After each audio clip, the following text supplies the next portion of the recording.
Muy feliz noche tengan todos y todas ustedes, mis queridísimos compañeros de travesía.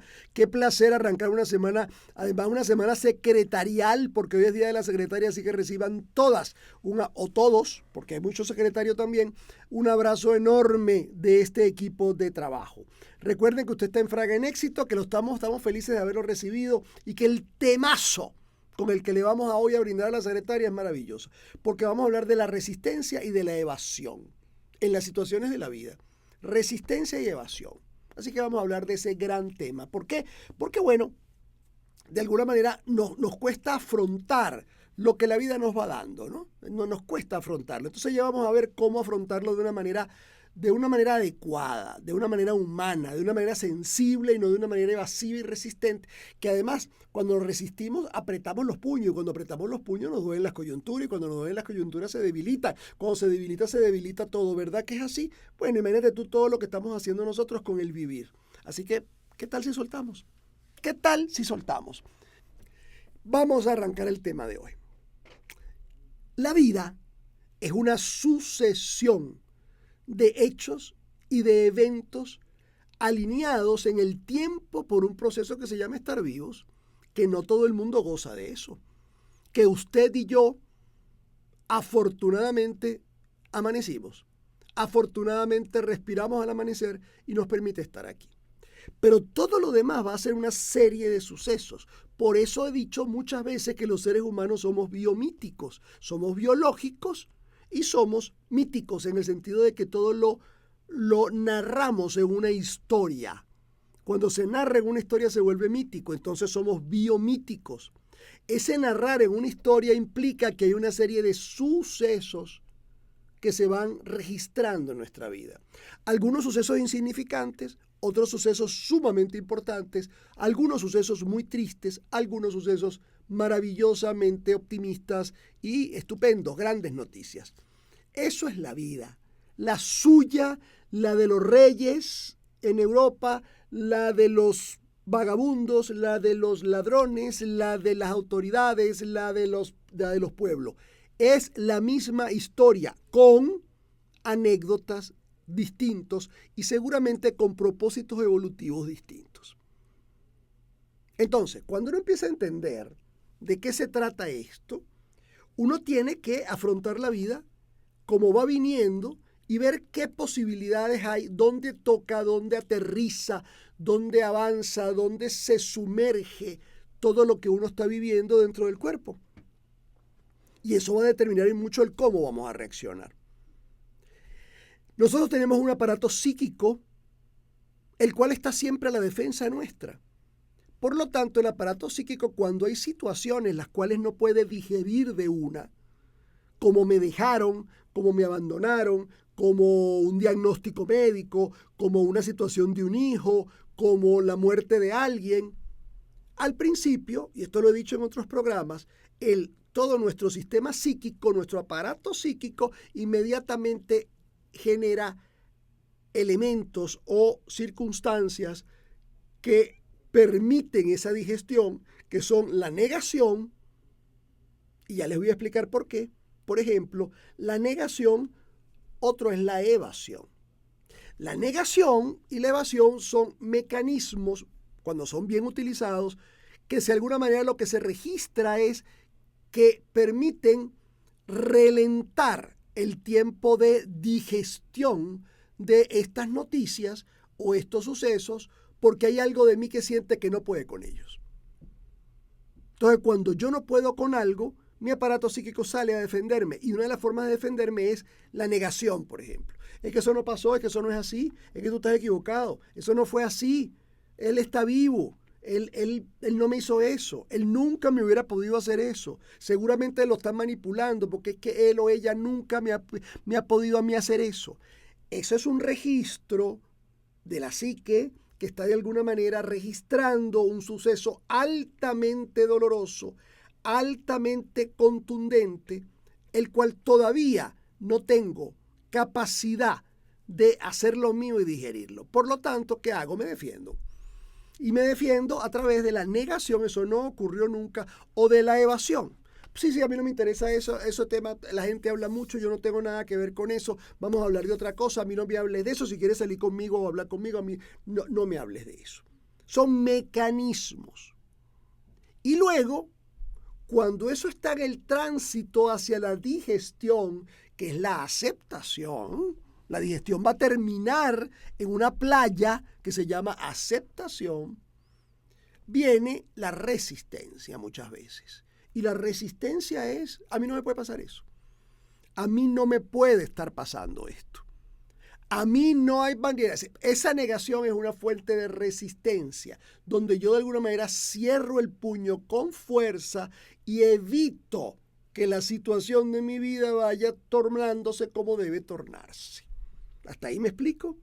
Entonces, son elementos que cuando no son bien administrados, son mecanismos que te van a dar un dolor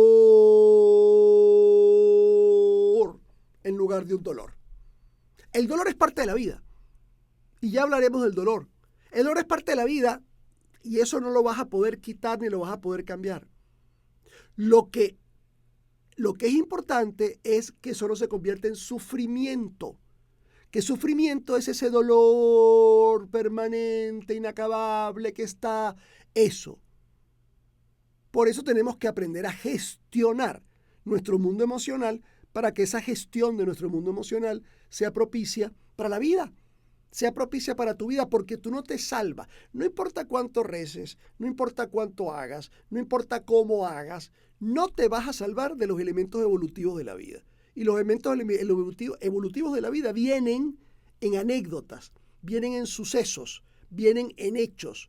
Repito, algunos agradables, algunos de repente agridulces y otros difícilmente digeribles, pero forman parte de la vida. A usted a una edad se le han muerto gente importante. Eso es seguro. Y esa gente importante que se nos vaya es algo sumamente doloroso. Y ese sumamente doloroso le puedes agregar lo puedes poner en medio de una anécdota y ahí entra una cosa fundamental a moverse, a movilizarse. Y en esa movilización entramos en conciencia de lo que es la vida. Entonces, ¿cuál es la idea de este programa?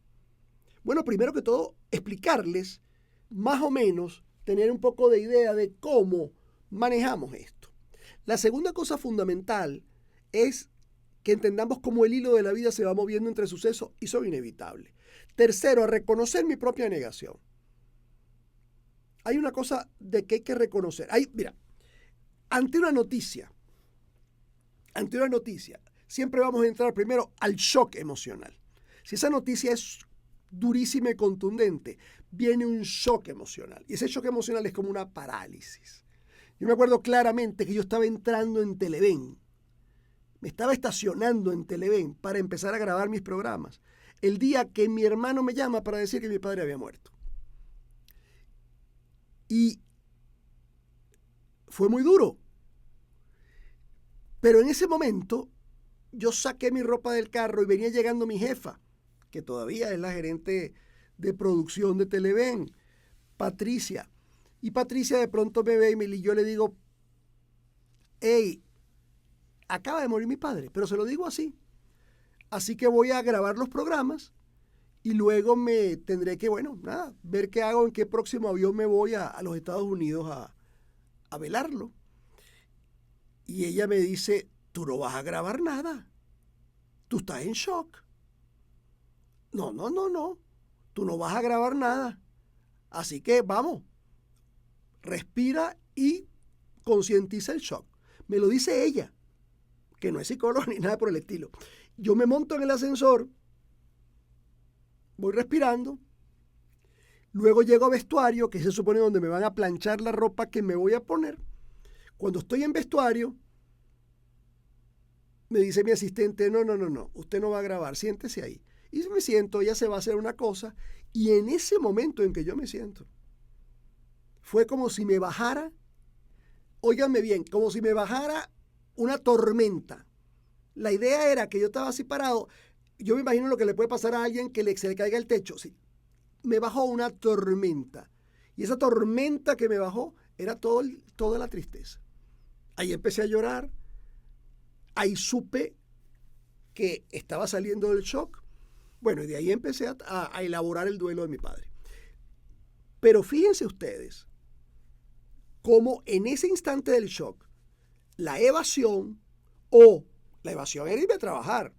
La evasión era ponerme a trabajar, que es mucho lo que hace mucha gente. No, yo voy a mis cosas. Y es válido, óiganmelo bien, esto no es malo en la medida en que yo sepa lo que estoy haciendo.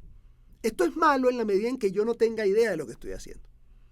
Cuando yo no tengo idea de lo que yo estoy haciendo, es cuando eso se vuelve malo porque se puede volver permanente, se puede volver una conducta cómoda. Y entonces eso no me permite cabalgar la anécdota, cabalgar la situación, cabalgar el sentimiento, montarme encima de lo que me está sucediendo emocionalmente para poder entonces hacerle frente. Porque esto hay que hacerle frente. Tarde o temprano hay que hacerle frente. Y lo mejor que yo puedo hacer por ustedes es crear programas que le permitan a usted asumir la responsabilidad de estar vivo. Porque esto de estar vivo es una gran responsabilidad. Vamos a la pausa. Regresamos enseguida con mucho más. Continuamos, mis queridos amigos. Usted está en Fraga en Éxito. Yo estoy feliz de tenerlo aquí. Hoy estamos hablando de la resistencia. Estamos hablando de la evasión ante los sucesos de la vida. Entonces, ¿es mala la evasión per se? Bueno, si la evasión no permite que tú veas de frente lo que a ti te ocupa y lo que es capaz de transformarte, porque no es fácil, evidentemente la evasión empieza a ser un problema. Entonces, eso es lo primero. Lo segundo es la resistencia. Tú no le puedes poner resistencia a la vida porque la vida no tiene resistencia. Como la vida no tiene garantía, no tiene resistencia. Entonces tú no te puedes vivir en una resistencia permanente, ¿verdad? Buscando que la cosa duela menos, buscando que la cosa no suceda, buscando que la cosa sea de otra manera. No, la cosa es como es. Punto. Y eso hay que aceptarlo por aquello que lo he dicho, que es antipático y que lo he dicho otras veces, pero es fundamental, que es que la vida no tiene errores. La vida está en medio de la perfección. Los errores son maneras de nosotros verlas más cómodas o menos cómodas, pero la vida no tiene errores. Y si la vida no tiene errores, evidentemente las situaciones son perfectas para cada individuo que les toque atravesarlas. Hay situaciones más difíciles de atravesar, hay individuos más débiles para atravesar esas situaciones y hay situaciones más fáciles de atravesar. Una persona que viene del dolor, que ha pasado una infancia profundamente adolorido, etc., el dolor no debería ser algo tan resistido. No debería ser algo tan resistido. Y bueno, y la gente puede quizás atravesarlo con cierta destreza o gestionarlo con cierta destreza. Pero lamentándolo mucho, ese no es el caso. El dolor se las trae y el dolor se las lleva, como dicen. Por lo tanto, situaciones dolorosas, situaciones trágicas, situaciones difíciles van a tener siempre digamos así, el síndrome de la resistencia a veces y de la evasión. Entonces me resisto a que esto pasó. Me resisto a seguir peleando. Me resisto a que esto suceda en mi vida. No te puedes resistir a nada de eso. Podrás hacer el intento, pero eso no va en la resistencia. Eso no va en torno a eso. Y por eso tenemos que aprenderlo. Entonces, resistirte, hay un punto común el cual yo quería hablar. Yo noto mucho la resistencia, porque además nos volvemos unos magos, y aquí quiero hablar de esto muy claramente. Ya esto te lo estoy hablando como terapeuta. Nos volvemos unos magos en cómo nosotros disfrazamos las situaciones, cómo nosotros nos volvemos absolutamente magos para hacerle sentir al mundo que no está pasando nada o que lo que pasa no me duele tanto, o etcétera, etcétera. Entonces, ahí empieza un problema. Ahora, les voy a dar un dato que yo tengo como terapeuta, el cual además he consultado mucho con mis amigos terapeutas de todo tipo, pues psiquiatras, psicólogos, hipnoterapeutas, consteladores, etc. Es muy importante que tú trates de escuchar tu lenguaje dramático, porque una de las cosas que trae consigo la resistencia y la evasión es una fuente de dramatismo exagerada y subrayada. Y ya te voy a explicar de qué se trata eso. Eso es lo que yo utilizo como termómetro para ver hasta qué punto esa emoción, ese suceso, ese hecho, el cual tú estás atravesando, tú lo estás haciendo con resistencia y evasión o lo estás haciendo con valor y con coraje de vivir. Punto. Te lo voy a explicar. ¿Qué llamo yo un lenguaje dramático? Esto lo hemos hablado, no importa, se vuelve a repetir. El lenguaje dramático tiene unos elementos que son absolutamente diferenciables. Pudiera tener un tono, porque el dramatismo tiene un tono de que ¿por qué me haces esto? Tiene como una cosa llorosa en el medio. Pero bueno, eso puede pasar y no puede pasar. Puede ser una superficialidad. Ahora, lo que sí determina claramente el lenguaje dramático es que se debate entre buscar un culpable, que es el malo de la película, para ponérselos bien claro. Ahí hay un maluco de la película. Ese maluco puede ser desde Dios, puede ser el destino, puede ser el universo, puede ser la vida, puede ser el país, puede ser el gobernante, puede ser cualquier persona que conozca o no, pero hay un malo. Si hay un malo, tiene que haber por el otro lado un héroe, y ese héroe tiendo a ser yo, que me debato aquí. Pero normalmente para que ese héroe tiene que pasar o tiene que estarse alternando con otra figura fundamental que es la víctima. La víctima, como también lo hemos hablado, siente que ella es deudora. Perdón, deudora, no, sí. Es decir, que los demás le deben. Siente que él es un acreedor, esa es la palabra, acreedor de los demás. Porque los demás me deben. Porque la vida me debe. Porque Dios me la debe. Porque yo no fui rico. Porque yo no nací en cuna de oro. Porque yo no tuve buena educación. Porque yo no tuve una familia bonita. Porque yo no tuve tal cosa. Porque yo no nací bello. Porque yo no nací grande. Porque yo no nací fuerte, etc. Hay una víctima que se sortea con el héroe, ¿verdad? A partir de mi víctima yo tengo que luchar con la vida y tal y con los demás. Y este síndrome entre víctima y héroe van creando un lenguaje totalmente dramático que se conjuga con ese culpable de todo lo que me está pasando. Lo cual me hace sentir que si ese culpable no existiera, lo hubieran matado, estuviera muerto, cualquier cosa que pasara con ese culpable que lo sacaran del cuento, yo no estaría mal, yo estaría muy bien. Cuando se arma ese lenguaje dramático, se va armando con mucha destreza, una destreza innata.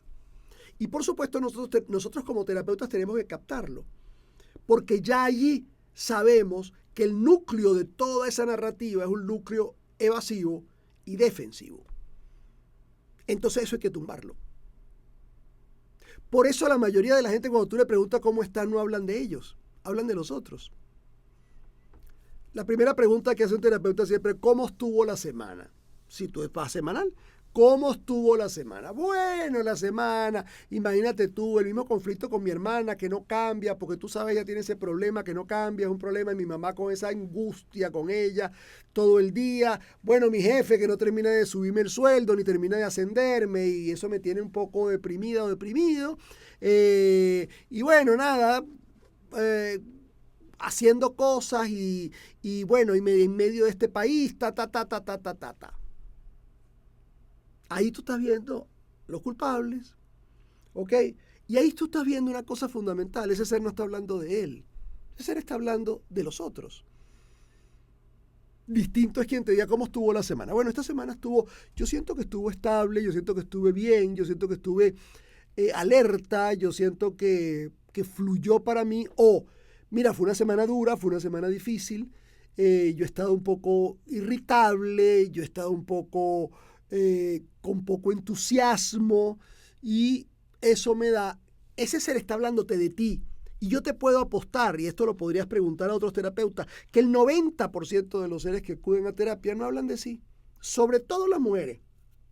Esto le va a sorprender. Sobre todo las mujeres no hablan de sí mismas. Hablan de lo demás. Bueno, porque la señora de servicio no va, entonces imagínate tú, yo tengo una señora de servicio muy vaga, no hace absolutamente lo que le tiene, tengo un niño muy terrible, entonces ese niño me hace tal y qué sé yo, y bueno, y entonces mi mamá viene de vez en cuando a tratar de ayudar, y lo que hace es entorpecerlo todo porque mi mamá tiene un carácter terrible. Y por ahí se van, y en ningún momento ellas me están hablando y me están narrando una historia donde ellas no están. Entonces después que ellas hablan 15 minutos de toda esa cosa y me narran todo lo que está pasando, yo le pregunto, ¿y tú? ¿Cómo estás tú? Ah, bueno, ¿y cómo va a estar uno, Carlos? Le digo, no, yo no sé cómo estás tú. Yo no sé cómo estás tú, yo estoy bien. Yo no sé cómo estás tú. Porque tú tienes 15 minutos hablándome de los demás, de tus circunstancias. Y tu circunstancia no eres tú. Eso es importante saberlo. Tu circunstancia no eres tú. Entonces ahí entras en una narrativa muy dramática que lo que hace es evadir tu responsabilidad con respecto a la vida, tu estancia en la vida, tu capacidad de aceptar que es la playa a la cual va a llegar una buena gestión emocional. Y eso es lo que hay que ver con cuidado. Porque evidentemente nada de lo que he dicho es malo, y quiero esto subrayarlo. No es malo resistirse, no es malo evadir, no es malo negar, no es malo el choque emocional, no es malo el lenguaje dramático. Nada de eso es malo. No es malo narrarlo de afuera y no narrar cómo te pasa, qué te pasa a ti, que ya pasa de la narración a la descripción. Mirad por dónde voy. Pasa de la narración a la descripción. Pero bueno, nada de eso es malo. Lo que pasa es que eso tiene un tempo. Cuando tú ese tempo lo preservas y no lo dejas evolucionar y fluir, te quedas anclado allí. Y ahí es donde empiezan los problemas. Eso es lo que yo quiero alertar hoy. Va a haber un momento donde yo no puedo aceptar eso. Yo no acepto que me votaron del coro. Yo estaba en el coro, yo era primera voz en el coro y me votaron del coro. Yo no puedo aceptar. Yo no puedo aceptar además porque el viejo o la vieja esa que maneja el coro es una resentida y seguramente porque yo, le hice tal cosa en un momento y le contesto, porque yo contesto las cosas, yo no me quedo con las cosas, entonces yo le contesto y seguramente eso la tenía absolutamente envenenada y por lo tanto, me sacó y sin saber que eso para mí es la vida, para mí eso es sustancia de vida absoluta. Mientras la cantidad de gente que no canta y que tiene una matraca en el oído está ahí puesta en el coro y me sacan a mí. Todo esto que yo acabo de decirles a ustedes como un ejemplo, ¿verdad?, de alguien que lo botaron de un coro, es una situación que ocurrió en la cual esa persona tuvo que salir de un área de la vida que le llena mucho el corazón, que le gusta mucho, pero que está todavía resistida o resistido a asumir el paso siguiente, que es aceptar, llorar, aceptar, ver para atrás, agradecer y arrancar unas nuevas decisiones en la vida. Esos son los pasos naturales. Carlos, pero es que eso duele. Yo no digo que no duela. Y tienes que aprender a vivir tu dolor. Ya vamos a hablar de eso. Vamos a la pausa. Continuado, mis queridos amigos. Fraga en éxitos. Hoy hablando de la evasión y la resistencia.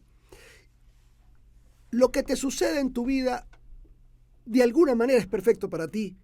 Y sobre todo, todos los seres, y perdónenme, pero eso lo he experimentado yo mucho con los años que he tenido a otros,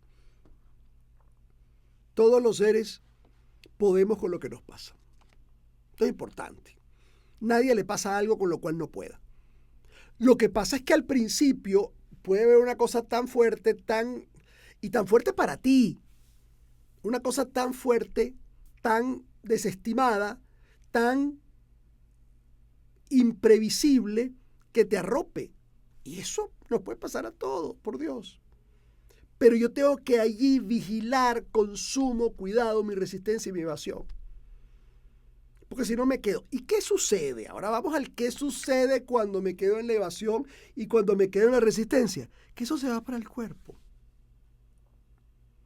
El cuerpo, que es el gran aparato comunicativo perfecto, maravilloso que tenemos, lo agarra y te lo saca en forma de padecimiento, de dolor, de circunstancias totalmente negativas, por así decirlo, para el cuerpo. Entonces vas a vivir lo que te ha tocado vivir a través de un padecimiento corporal que de alguna manera te diga, mira, hey, voltea para ti, date cuenta, mira lo que tienes que virar.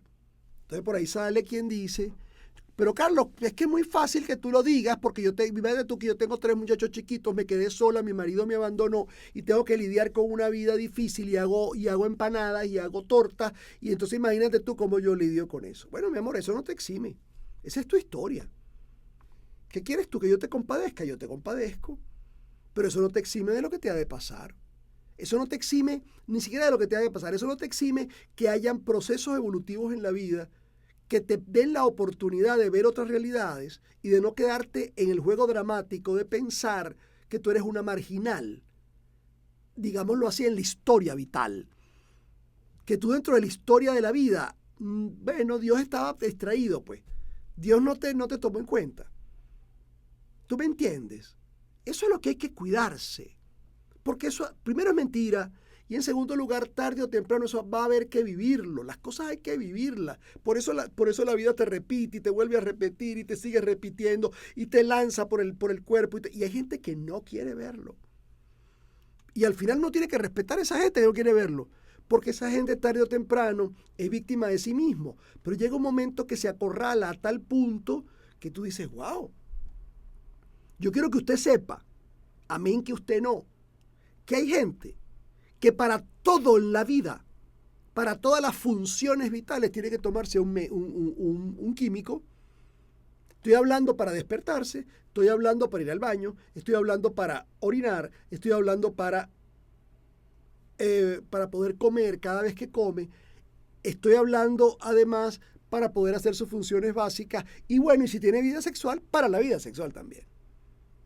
Pero no estoy hablando que hay 3 personas, ni 5, ni 10, ni 20. No, hay millones de personas en esos cuadros. Y no se preguntan, ¿qué pasó conmigo? Porque es más fácil decir, bueno, yo no nací con suerte. Yo no nací con buena salud. Yo no nací con buena salud. Yo no nací con suerte. Yo no nací privilegiada o privilegiado. Entonces, eso es vivir una evasión. Estar vivo es un privilegio, punto. Estar sano es un súper privilegio. Poder soñar es el más grande de los privilegios. Poder amar, ya ni hables de lo que significa. Y pregunto, ¿eso lo tienes bloqueado? Bueno, eso tiene que ver contigo. Eso tiene que ver contigo. Eso no tiene que ver ni con el destino, ni con la vida, ni con el signo que naciste, ni con nada de eso. Tiene que ver con un trabajo personal que tú debes emprender. Y si estás en este programa, si estás sintonizando este programa y no lo has cambiado, creo que es un camino. Creo que por ahí te está rondando la posibilidad de dar el gran salto. Manos a la obra. Vamos a ver cuáles son las preguntas. ¿Cómo actuar con una persona falta de respeto y agresiva que siempre sonríe falsamente y se aprovecha de su cargo gerencial para mandar a hacer cosas que ya sabemos que debemos hacer en el trabajo? No sé cómo responderle, Carlos, ¿qué conducta debo tomar? No tomes ninguna conducta. Cuando tú tomas una conducta, es una conducta de guerra. No tomes ninguna conducta. Me estás hablando de una persona falta de respeto. Cuando te falta el respeto, acércatele muy suavemente y dile, discúlpeme. Yo lo respeto mucho, pero yo no puedo permitir que usted me falte el respeto. Así que le agradezco cuando se dirige a mí, se dirija de otra manera. Y si el hombre se bate, una, bueno, tú le das la espalda y te vas.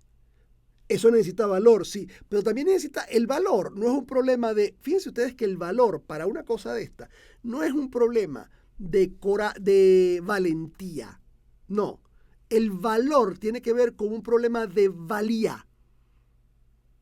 De valía, es decir, hey, este trabajo para mí es muy importante. Con este trabajo yo mantengo mi casa y mis hijos.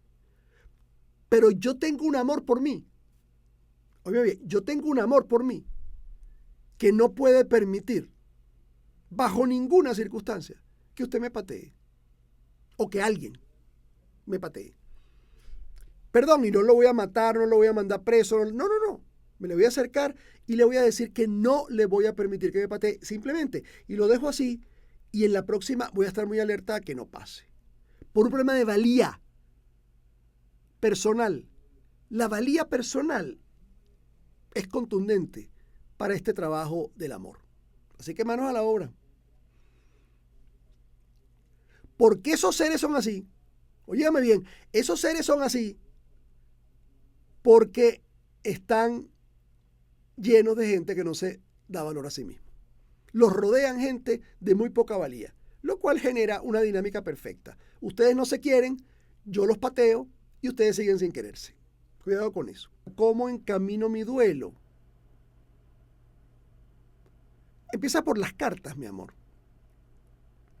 Cuando uno no puede afrontar un duelo, porque es verdad, a veces uno no puede agarrar un duelo de la mano, las cartas son maravillosas. Siéntate con lápiz y papel y escríbele una carta. Una carta, no te estoy hablando que una carta de muerte ni una carta de porque te fui, lo que te vaya saliendo. Pero permítete estar ahí un buen rato. Cuando termines de escribir, que te duela la mano de todo lo que puedes escribir, donde salgan sapos y ranas, es importante que vuelvas a leer la carta, la rompas al punto de destruirla y te des un baño. Ahí te entrego un ritual con el que puedes, y que mucha gente ha logrado realmente agarrar el duelo de verdad. En mi canal de YouTube, cualquier cosa está en las cartas del duelo. A ver. Mi papá falleció hace 6 años. Me tocó darle fuerza a mi mamá y a mis 4 hermanos y creo que aún no he vivido el duelo. Eso es típico. Cuidado con eso. We don't need another heroes. No necesitamos otros héroes. Por Dios. Necesitamos seres humanos. Entonces no. Ok, lo hiciste, perfecto. Ahora dedícate a ti. Ve para mi canal de YouTube, Carlos Fraga Oficial. Suscríbete y busca Cartas del Duelo. En Cartas del Duelo vas a encontrar una vía para poder purgar ese duelo, atravesar ese duelo, darle una consistencia a ese duelo para que salgas de él. Porque normalmente los salvadores están muy cerca de la víctima. Salvador, héroe, víctima. Eso es un triángulo, salvador, héroe, víctima. Y todos están a la misma distancia. Entonces tú, por salvar, terminas siendo una víctima. Y ahí estás tú reclamando tu victimazgo. Perdón, con mucho respeto, pero ahí estás tú reclamando tu victimazgo. No. Rompe con eso. No, yo soy un ser humano, me dolió mi padre, no le he podido hacer el duelo y le voy a hacer el duelo. Y ahora el primer duelo que voy a hacer siempre es el mío. Y una vez con mi duelo atravesado o en vías de atravesarlo, me ocupo del duelo de los demás. Ese es el orden. Ese es el orden del amor. ¿Cómo puedo dejar de evadir tener una nueva relación después de mi ruptura 20 años de matrimonio? Bueno, mi amor, los 20 años de matrimonio fueron fundamentales. Marcaron en ti. Eso hay que hacerle un duelo. ¿Qué es un duelo? Un duelo es un dolor, procesar un dolor que acepto que se terminó, que proceso que ya no está en mi vida y que esto a la vez abre una nueva ventana para mí, que es una ventana de una nueva oportunidad desde un ser adulto, desde un ser mayor, desde un ser con experiencia, y una nueva oportunidad para amarme y luego quizás para amar a otros. Pero tienes que partir de ahí, porque lo demás es inventado. ¿Tú me entiendes? Entonces tú no puedes decir, ¿cómo Carlos salgo de una relación de 20 años que me dejó cuando era tan importante en mi vida? Bueno, te moriste. No, y si estás vivo tienes que hacer algo con eso. Porque hay gente que lo dejan a los 40 años después. Hay gente que lo dejan a los 30. Hay gente que lo dejan a los 21. Entonces, perdóname. Tienes un mundo por delante, tienes una vida por delante, tienes seguramente afectos por delante. Ahora, ¿qué vas a hacer? Vas a rodar la cortina para que se te abra la ventana que te está ofreciendo la vida a esta edad, en este momento, luego de ese golpe que te debió dejar montones de aprendizaje y ahora vas entonces a tomar decisiones para tu nuevo vivir. ¿No te parece que puede ser interesante? y sales de la víctima y entras en un ser humano consciente. Manos a la obra. Amigos, me voy. Todo el equipo les agradece mucho el haber estado aquí. Les recuerda que aquí se les quiere mucho, se les quiere bien, se les quiere siempre. Hasta la próxima sonrisa, que espero que sea en el próximo minuto. Conmigo va a ser en la próxima emisión de Fraga en Éxito. Gracias, los quiero.